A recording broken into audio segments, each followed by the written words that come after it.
ایک شخص نے اپنے کزن کو، اپنے چچا کے بیٹے کو، چچا زاد کو قتل کر دیا اور خود ہی اس کا مدعی بن کے حضرت موسیٰ کے پاس آیا کہ بتائیے جناب میرے اس بھائی کو کس نے قتل کیا ہے؟ حضرت موسیٰ نے ایک سادی سی بات کی، کیا فرمایا؟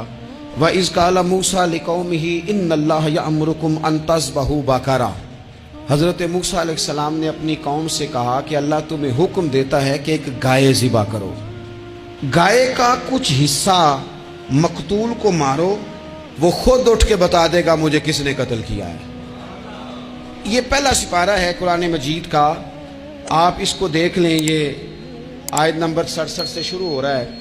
تو اب وہ چونکہ ذبح کرنا نہیں چاہ رہا تھا، اس کو پتا تھا کہ مجرم تو میں خود ہوں، وہ ذبح چونکہ کرنا نہیں چاہ رہا تھا تو اس سے کہا کہ مارو ایک حصہ گائے کا، اس کو تو یہ اٹھ کے بتا دے گا۔ تو اس نے جواب کیا دیا؟ قالوا اتتخذون ہزوا، یعنی لگا آپ میرے ساتھ مذاق کرتے ہیں، کبھی ایسا بھی ہوا ہے؟ قال اعوذ باللہ ان اکون من الجاہلین، حضرت موسیٰ علیہ السلام فرمانے لگے میں اللہ کی پناہ مانگتا ہوں میں جاہلوں میں سے ہو جاؤں۔ جب کہا نہیں ذبح کرنی ہے تو اب ذرا دیکھیے کرنا نہیں نہ چاہ رہے۔ قالوا ادع لنا ربک یبین لنا ما ہی، کہنے لگے اے موسیٰ پھر آپ نہ رب سے دعا کریں کہ وہ ذرا کھول کے بتائے وہ گائیں کس طرح کی ہو، ارادہ نہیں نہ ذبح کرنے کا، آپ دعا کریں۔ قال انہ یقول انہا بقرۃ لا فارض ولا بکر، فرمایا کہ رب کہتا ہے وہ گائے نہ بوڑھی ہو نہ زیادہ بچیا ہو، عوان بین ذالک، ان کے درمیان ہو، یعنی جوان گائے ہو۔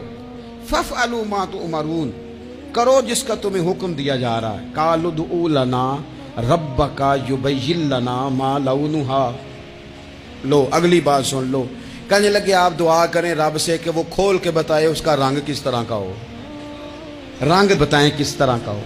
قال انہ یقول انہا بقرۃ صفراء، فرمایا رب فرماتا ہے کہ صفراء رنگ کی ہو، یعنی گہرے زرد رنگ کی ہو۔ یہ رب فرماتا ہے اس طرح کی گائے ذبح کرو۔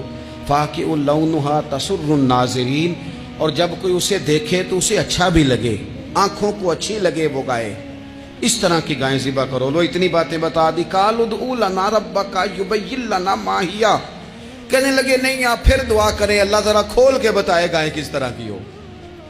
ان البقرہ تشابہ علینا، ہمیں ذرا گائیں پر شبہ پڑ گیا ہے کس طرح کی ذبح کرنی چاہیے۔ وَإِنَّا انشاءاللہ لمہتدون، اگر اللہ نے چاہا تو ضرور ہم ہدایت پا جائیں گے۔ پھر اللہ تعالیٰ نے فرمایا کہ قال انہ یقول انہا بقرۃ لا ذلول تثیر الارض، گائیں اس طرح کی ہو کہ وہ کبھی کھیتی میں نہ چلائی گئی ہو، یعنی اس کو کبھی کام نہ اس سے لیا گیا ہو۔ بیل کو لوگ لگاتے تھے نا، جو کام آج ٹریکٹر سے لیا جاتا ہے وہ گائے بیل سے لیا جاتا تھا، تو وہ کھیتی باڑی کے کام نہ اس کو لگایا گیا ہو۔ ولا تسقی الحرث، اور نہ اس سے پانی نکالا گیا ہو، نہ کھیت چلانے ہل چلانے میں لگائی گئی ہو، اور وہ جو کنواں ہوتا تھا جس کے گرد گائیں گھومتی تھی، تو کہا وہ بھی کام اس نے نہ کیا ہو گائے نے۔ مسلمۃ لا شیۃ فیہا، وہ ہر عیب سے پاک ہونی چاہیے۔ قالوا الآن جئت بالحق،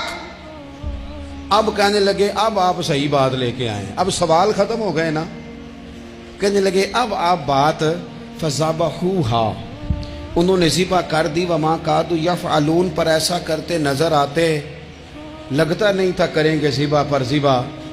اچھا یہ گائیں پھر ملی کیسے؟ امام خازن کہتے ہیں کہ ایک نیک آدمی تھا، تو اس کا آخری وقت آ گیا، تو اس کے پاس جو کل جمع پونجی تھی وہ ایک بچیا تھی، گائیں کی بچی، بچیا ویڑی، اس کے پاس وہ ایک بچیا تھی صرف۔ تو اس نے اس طرح کیا کہ اس کی گردن پر ایک مہر لگائی، اللہ کے نام پر بطور امانت اس نے اس کو جنگل میں چھوڑا، کہا یا اللہ میرا بیٹا ایک ہی ہے وہ بھی چھوٹا ہے، اس کی حفاظت کرنا اور میرے بیٹے کو پہنچا دینا۔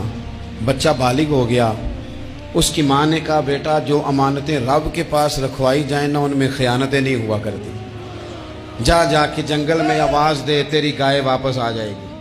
اس نے جا کے جنگل میں آواز دی کہ وہ جو میرے باپ نے امانت رکھوائی تھی وہ کدھر ہے؟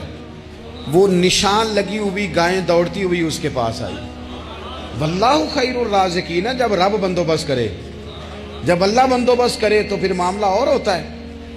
وہ گائے آ گئی، اب اس نے کیا کیا اس نوجوان نے کہ وہ گائے گھر لایا، ماں سے آ کے کہا کہ اماں یہ تو اللہ نے فضل کر دیا۔ ماں کہنے لگی پتر حالات ہمارے خراب ہیں، منڈی میں لے جا اسے بیچ دے، لیکن سودا میری مرضی کے بغیر طے نہ کرنا۔ کس کی مرضی کے بغیر؟ کس کی؟ اماں کی مرضی۔ اور سنو یار، تھے کچھ لوگ جن کو لوگوں نے تانے بھی دیے کہ تم ماں کے پیچھے لگ گیا ہے، لوگوں نے بڑا کچھ کہا، پر جو ماں کی مرضی پہ لگیں ناکام نہیں ہوتے زندگی میں۔ یہ دیکھو ماں کی مرضی پہ لگا، اس کی قیمت کتنی تھی گائے کی؟ بڑی مہنگی تھی، پر 3 دینار کی تھی۔ منڈی میں لے گیا، 3 دینار اس کی قیمت لگ گئی۔ تو ماں نے کہا تھا میری مرضی کے بغیر سودا نہ کرنا۔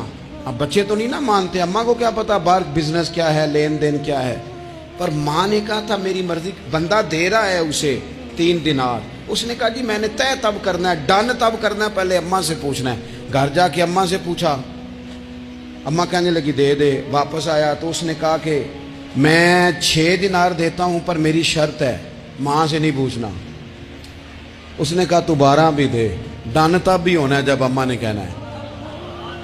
وہ جب اس طرح کی اس نے گفتگو کی، واپس اپنی والدہ کے پاس گئے، کہنے لگے اماں سمجھ نہیں آتی، 3 دینار کی گائیں بندہ 12 میں خریدنے کو تیار ہے، شرط لگاتا ہے کہ اماں سے نہیں پوچھنا۔ تو والدہ کہنے لگی پتر پہلے اس سے جا کے پوچھ کیا وہ ہے کون؟ یہ کوئی روحانی معاملہ ہے، کوئی غیبی مدد ہے، پوچھ۔ اس سے جا کے پوچھا تو وہ کہنے لگا میں تو فرشتہ ہوں اللہ کا، تو نے گائیں بیچنی نہیں، اس لیے کہ تیرا باپ بھی نیک ہے، تیری ماں بھی نیک ہے، رب تیرے رزق میں برکت پیدا فرمانا چاہتا ہے۔ ماں باپ نیک ہونا رزق میں برکت ہو جاتی ہے۔ ماں باپ نیک ہوں، ان کی صالحیت کا اثر پہنچتا ہے بچوں تک۔ رزق حلال کما کے لانے والے ہوں تو گھر میں برکت ہوتی ہے۔ جا کے کہا کہ تیرے ماں باپ نیک تھے، اسے نہ بیچنا گائے کو، تو کیا کریں؟ کہنے لگے بنی اسرائیل والے سوال کر کر کے خود مشکل میں آ گئے۔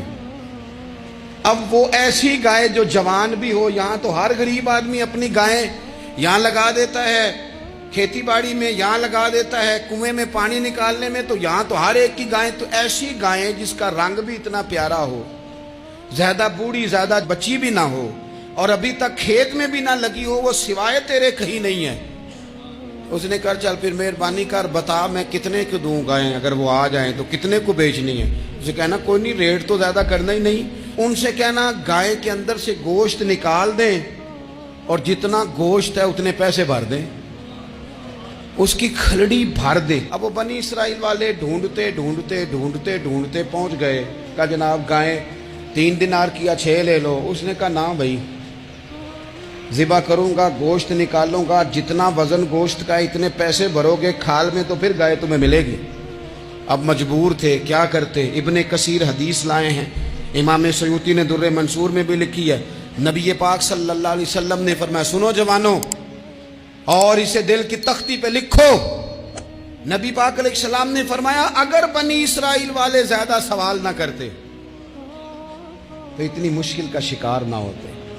انہوں نے سوال اتنے کیے کہ چارہ نہیں ہے اب ان کے لیے، چارہ نہیں ہے اب ان کے لیے کہ یہ ادھر ادھر جا سکے، مجبوری بن گئی، یہی گائے خریدنی ہے، یہی لے جانی ہے۔